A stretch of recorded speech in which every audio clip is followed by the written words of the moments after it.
Correct. But in this case, you're confident that within the NDA, the JDU will do much better than 2020. And if that happens, automatically the JDU and the NDA strike rate should improve.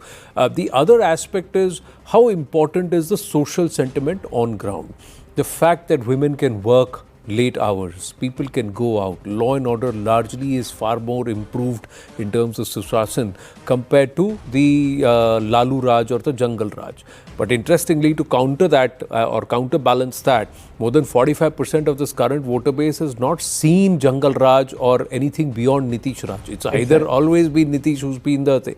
So if the pollsters also, you were to look at the projections of various pollsters, Yashwantji, most of them have given a clean, comfortable win to the NDA. Nobody is given, there's no outlier who's saying the MGB will clear the halfway mark. Nobody is saying that. Nor is anybody saying that Jansuraj will have enough numbers to play kingmaker in a particular scenario. That means this seems to be the incumbent coming back perhaps a little more stronger than 2020. Nitish Kumar's equation, yes. I mean, what I'm not very sure, because I have generally seen only the seat share projections which mean nothing actually, unless they are giving actually vote share projection, and I would love to see what vote projections, the male-female projections are there for the voting intent, and also among the age groups, if the 18 to 30 years of age is having a different kind of thing, and within that age group also if there is any gender variation. What I feel for sure is that throughout our trackers and everything before this election, and as we are doing the post poll, which we'll be releasing on 14 once the election is out, because that's an academic thing to explain the mandate. That's what we are going to do. Right. But two things which are very clear, that this election is about breaking the stereotypes of Bihar. You know, we have statistical example of upper caste youth saying that they will vote for Tejasvi or Prashant Kishore on the issue of migration and the unemployment. You know, and as you just said that the big chunk of the youth who was not even born when Jungle Raj memory was there. So obviously that is an important aspect. So that stereotype is going to be broken. A lot of caste agnostic youth are going to vote on the issue of migration and issue of unemployment. That is going to be broken.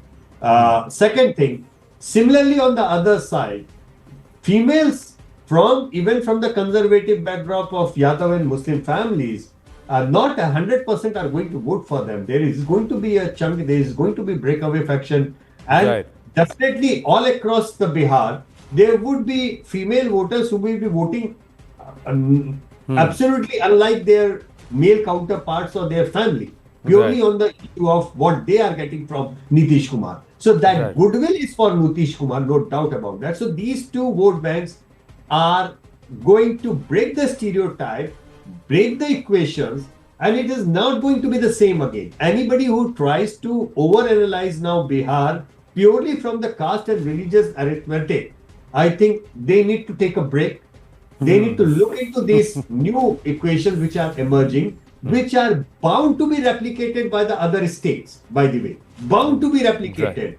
And if they do not get ready for that kind of futuristic analysis, what is coming, I think they will be reading the entire mandate completely wrong, this way or that way. True. Fair point that you make, and come result day, we look forward to you joining us live to then also further analyze the numbers as they settle in, and we know who the eventual winner is and by what margin. By what margin? That's going to be critical. Even the vote share will come into play, and who voted for whom, we'll also get those that information. Whether or not Bihar breaks stereotypes, sets new paradigms for election, psephologists, and also for election planning and election strategy going forward for other state elections, that perhaps would also become very, very clear.